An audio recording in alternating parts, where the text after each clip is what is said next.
துளி YouTube channel அன்பர்களுக்கு வணக்கங்கள். நான் உங்கள் சீனிவாச நடராஜ பார்த்தசாரதி. இப்போ நாம் பார்க்க போகிற பதிவு கொஞ்சம் டிஃப்ரெண்ட்டான பதிவு. ஏன்னா நாம் துளி யூடியூப் தொடங்கும் போதே ஆன்மீகம், அரசியல், சமூகம் அப்படின்ற கட்டமைப்பை சார்ந்து சில செய்திகள் அவ்வப்போது நம்ம கொடுப்போம்னு சொல்லியிருந்தோம். ஆனால் இந்த துளி யூடியூப்பை பொறுத்த வரைக்கும் பெரும்பாலும் ஜோதிட சம்பந்தப்பட்ட விஷயமே அதிகமாக பதிவிடப்பட்டிருக்கிறது. காரணம், அடிப்படையில் நான் ஒரு ஜோதிடன்றதால இந்த ஜோதிட கருத்துக்களை வாசகர்களை உங்களுக்கு தெரிவிக்கணுன்றதுக்காக நிறைய விஷயங்களை ஜோதிட துணுக்குங்களாகவும் ஷார்ட் வீடியோவும் இல்லை அதை பேசி சொல்கிறதாகவும் இருக்கட்டும், இல்லை கற்றுக் கொடுக்குறதாகட்டும், அதனால் ஜோதிட வீடியோக்கள் அதிகமாக நீங்கள் பார்த்திருப்பீர்கள்.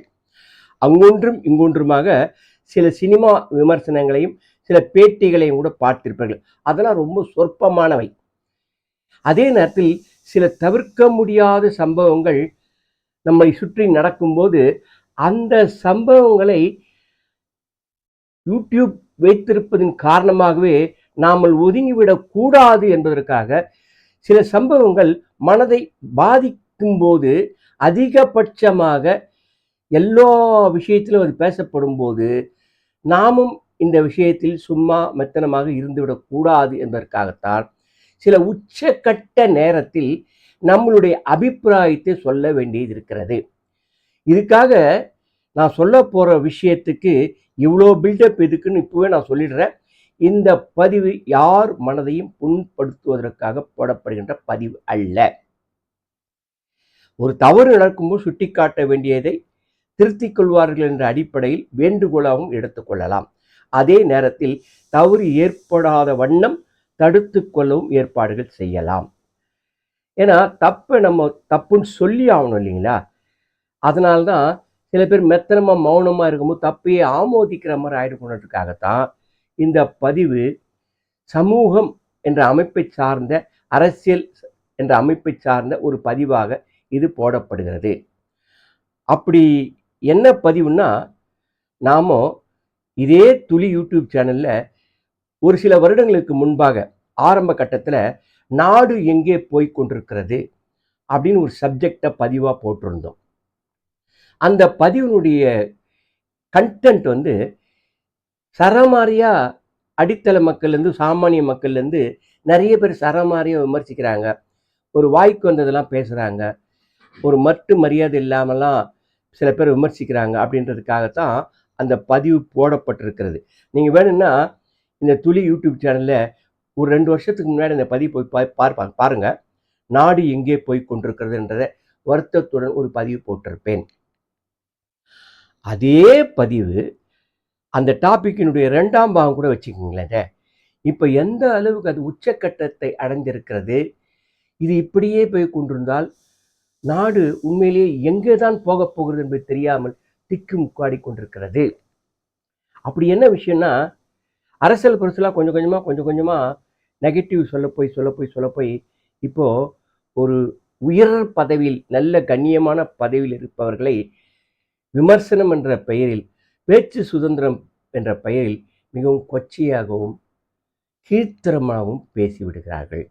நான் இந்த கருத்தை சொல்றதுனால என் மீது எந்த அரசியல் வர்ணமும் பூசக்கூடாது என்பதை வேண்டுகோளாக வைக்கிறேன். ஏன்னா எனக்கு எந்த கட்சியும் நான் சேர்ந்தவன் அல்ல. பொதுவான கருத்து, யார் எந்த தலைவருக்கு ஏற்பட்டாலும், எந்த கட்சிக்கு ஏற்பட்டாலும், எந்த மாண்புமிகு தலைவருக்கு ஏற்பட்டாலும் சொல்ல வேண்டியது என்னுடைய கடமையாக கருதுகிறேன். ஏன்னா துளி யூடியூப் சேனலில் எல்லா டியூப்லேயும் வரும்போது நாம் நம்ம கடமையை செய்யணுன்றதுக்காக தான் இவ்வளோ விஷயத்தை நான் சொல்லிட்டு இதை ஆரம்பிக்கிறேன். சமீபத்தில் ஒரு பேச்சு வழக்கில் முதலமைச்சரை ரொம்ப கீழ்த்தரமாக ஒரு வார்த்தையை உபயோகப்படுத்தியிருக்கிறார். சாதாரணமாகவே அது பார்லிமெண்ட்ரு சட்டசபையில் கூட இந்த மாதிரி சில விஷயங்கள்லாம் சென்சார் பண்ணுவாங்க. பொய்ன்னு சொன்னால் கூட அதை கூட சென்சார் பண்ணுறாங்க. இப்படி சில நாசுக்கான, சில நல்ல நயமான வார்த்தைகளை பயன்படுத்துவதற்காக சில கீழ்த்தரமான வார்த்தைகளை அவர்கள் ரிஜெக்ட் பண்ணி விடுகிறார்கள். அது சட்டசபையிலையும் உண்டு, பார்லிமெண்ட்லேயும் உண்டு. அன்பார்லிமெண்ட்ரி வேர்ட்ஸ்ன்னு சொல்லுவாங்க இதை. இப்போது இதை ஒரு சராசரி கட்சி சார்ந்த தொண்டர் பேசியிருந்தால், ஏதோ 3வது மனுஷன் கடைசி தொண்டராக இருக்கான், அவன் ஒரு 3ஆந்தர பேச்சாளர்னு எடுத்துகிட்டு போயிடலாம். ஆனால் ஒரு பேச்சாளர் அந்த கட்சியில் பொறுப்பு வாய்ந்த தலைவராக இருப்பவர், அவர் போய் ஒரு முதலமைச்சரை, தமிழக முதலமைச்சரை ஒரு ஒரு ஒரு ஒரு அவர் நாகரிகமற்ற வார்த்தையில், அந்த வார்த்தையை சொல்கிறதுக்கே எனக்கு கொஞ்சம் அச்சமாக இருக்கிறது. அதே நேரத்தில் கொஞ்சம் யோசிக்க வைத்திருக்கிறது. வேறு வழி இல்லாதான் அந்த வார்த்தையை ஒரு முறை பயன்படுத்தி விடுகிறேன். அவர் முட்டாள் என்ற வார்த்தையை பயன்படுத்தியிருக்கிறார். இனி நான் இந்த எபிசோடில் அந்த வார்த்தையை பயன்படுத்தப் போவதில்லை.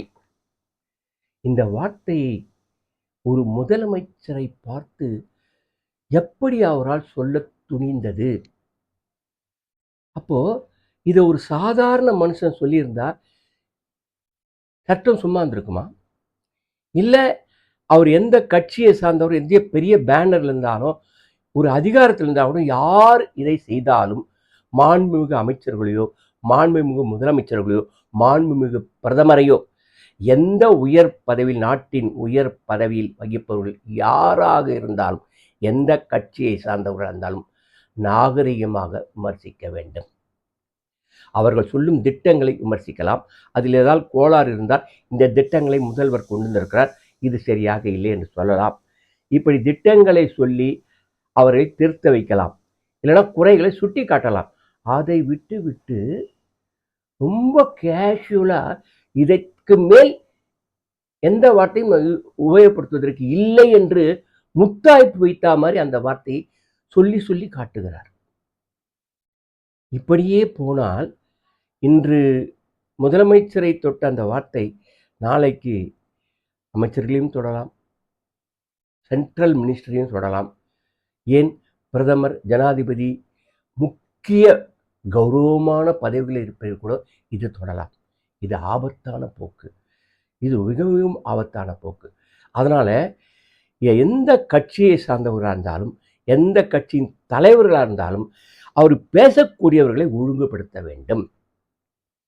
அவர்கள் இப்படி பேசினால் அடுத்த நிமிடமே அவர்கள் வருத்தம் தெரிவித்து, என்னுடைய பேச்சாளர் இப்படி பேசிவிட்டார், அதற்காக நான் வருந்துகிறேன் என்று வருத்தத்தை தலைவர் என்ற கட்சி தலைவர் என்ற முறையிலாவது அது சொல்லியிருக்கலாம். அப்படிதான் சொல்ல வேண்டும். நாகரிகமான அரசியல் அதுதான்.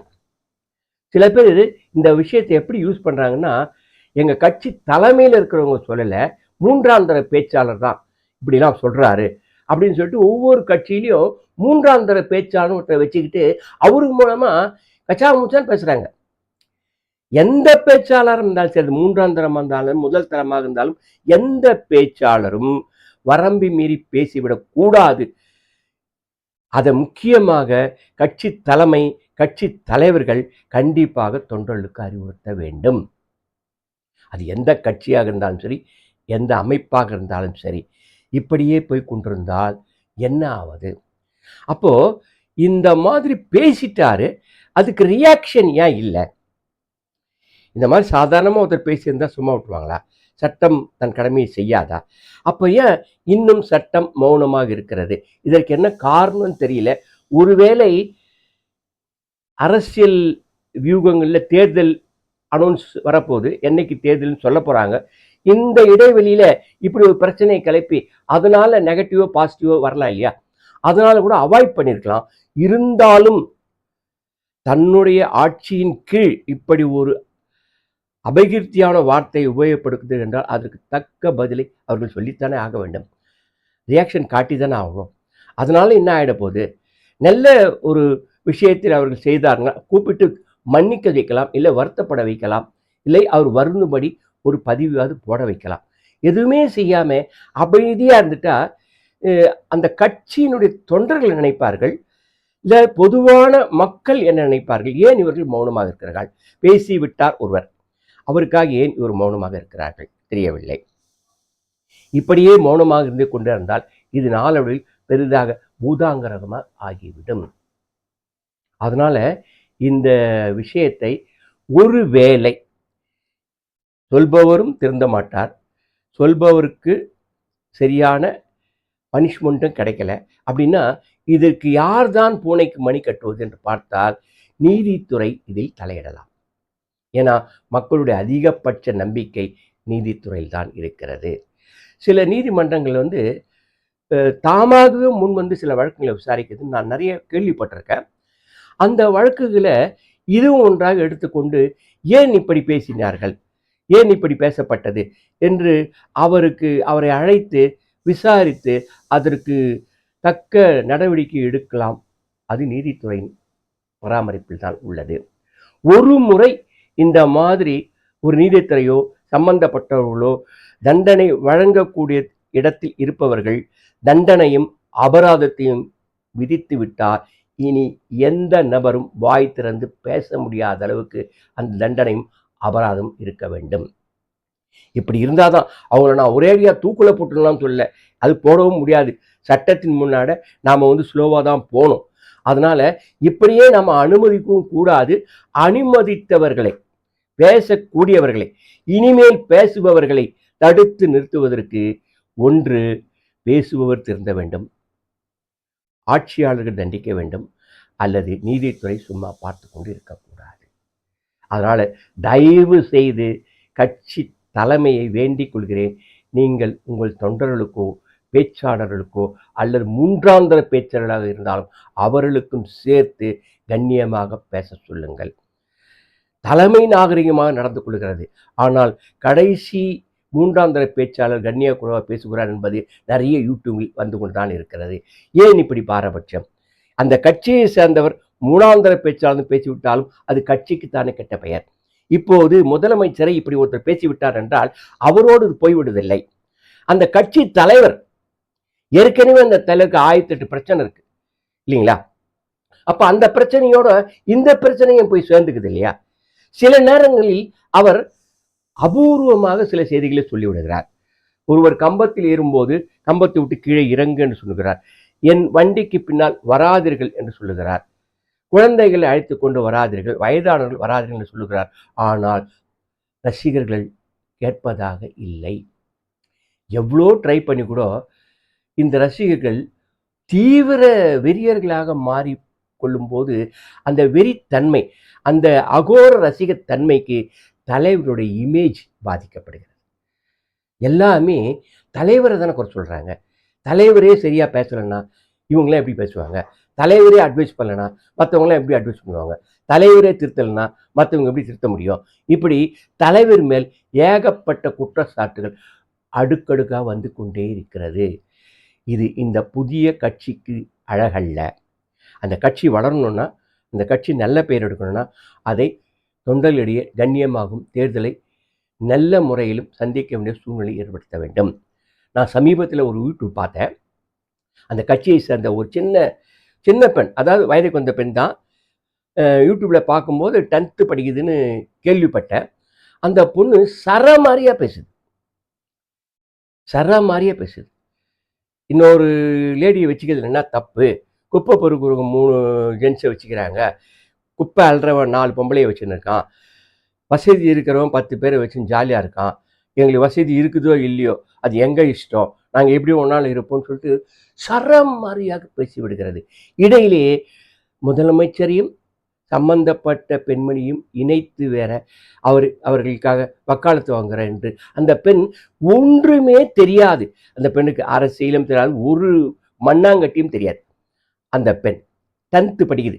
அந்த பெண் இப்படி அனாவசியமாக பேசி அதை அந்த கட்சி தொண்டர்கள் படம் எடுத்து வீடியோவாக வெளியிட்டிருக்கிறார்கள். இப்போ அந்த பெண் வந்து மிகவும் பிரபலமாகிவிட்டாள். அந்த பெண் ஒரு பேட்டி நிருபர் எடுக்கிறாரு. அந்த நிருபர் ரொம்ப கண்ணியமான கேள்வி கேட்குறாரு. நான் கூட அந்த பெண்ணு என்னதான் ஆச்சுன்னு நான் ரொம்ப யோசிச்சுட்டு இருந்தேன். அந்த பெண்ணை ஒரு பேட்டி எடுத்து அந்த நெறியாளர் கேட்குறாரு, ரொம்ப அமைதியாக கேட்குறாரு, ஏம்மா இப்படி பேசிட்டேன், அதனால் ரியாக்ஷன் அனுபவிக்கிறியா அப்படின்னு கேட்கும்போது அந்த பொண்ணு சொல்லுது, எங்கள் ஸ்கூலில் யாரும் பேசுறதில்லை, என்னுடைய சிலம்பம் கற்றுக் கொடுக்குற மாஸ்டர் என் சிலம்பத்துக்கு வராதுன்னு சொல்லிட்டாரு, என் தெருவில் இருக்கிறவங்க என்னை ஒரு மாதிரியாக பார்க்குறாங்க, இந்த ஊரே என்னை வெறுத்து ஒதுக்குற மாதிரி ஒரு ஃபீல் பண்ணுறேன்னு சொல்லிட்டு தவறுக்காக மன்னிப்பை கூட கேட்டு விற்கிறது. எதுக்குங்க இந்த வேலை? அந்த டீச்சர் கூட சொல்லியிருக்காங்க, அந்த பொண்ணுடைய டீச்சர் கூட சொல்லியிருக்காங்க, நீ அளவுக்கு மீறி பேசிவிட்டாய், நீ என்ன ஆகணும்னு நினைக்கிறமான்னு அந்த நெறியாளர் கேட்குறாரு. நான் டாக்டர் ஆகணும்னு நினைக்கிறேன் அப்படின்னு அந்த பொண்ணு சொல்லுது. ஒரு அந்த பொண்ணுக்கு ஒன்றுமே தெரியல, ஒரு வெகுளித்தனமாக இருக்குது. இந்த வெகுளித்தனமான பொண்ணு அங்கேருந்து அந்த தலைவர் ஒரு ஃப்ளையிங் கிஸ் கொடுக்கும்போது அப்படியே மெல்ட் ஆகி அது சொல்லுது, நான் மறந்துட்டேன், இந்த மாதிரிலாம் பேசிட்டேன், இந்த பேசுறது நான் வீட்டுக்கு போகும்போது தான், இது வீடியோவில் பார்க்கும்போது தான் நான் இவ்வளோ பெரிய பேச்சு பேசியிருக்கேன்னு தெரியுது. அதை தவிர என்னை சுற்றி இருக்கிறவங்க எல்லாம் ரொம்ப வித்தியாசமாக என்னை பார்க்க ஆரம்பித்து விட்டார்கள், ஒதுக்க ஆரம்பித்து அப்படின்னு சொல்லிட்டு அந்த பொண்ணு கண் கலங்கி அழுவுதுங்க. எவ்வளோ கஷ்டமாக இருக்கு பாருங்க. பேசிட்டதுக்கு அப்புறம் வருந்தி பிரயோஜனம் இல்லையா? அது உலகமெல்லாம் பரவிச்சு இல்லை. அதனால் தயவு செய்து அந்த கட்சி ரசிகர்களை ஒழுங்குபடுத்துங்க, கண்ணியமான வீடியோவை போட செய்யுங்க, கண்ணியமான பதிவை போட செய்யுங்கள். நம்ம கட்சி விட்டு போனவங்களா இருந்தாலும் சரி, கட்சியை விலக்கி வச்சாலும் சரி, அவர்களை பற்றி கமெண்ட்டுகள் சொல்லும்போது அதில் நாகரிகமற்றவர்கள் பயன்படுத்தார்கள். அது எல்லா கட்சிக்கும் பொருந்தும். நம்மக்கிட்ட இருக்கும்போது ஒழுங்காக பேசுவாங்க, நம்ம கட்சி விட்டு போகும்போது அநாகரிகமாக பேசுவாங்க.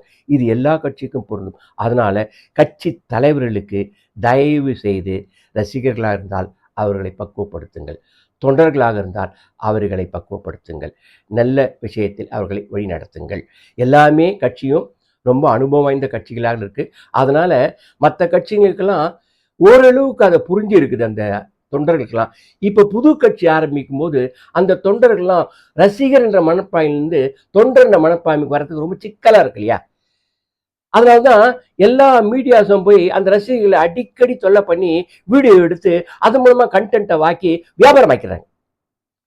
இதுக்கு யாருமே பதிவுக்கு போய் நின்று விடாதீர்கள். நீங்க மனசுல வச்சுக்கங்க, எந்த விஷயமா இருந்தாலும் மனசுல வச்சுங்க.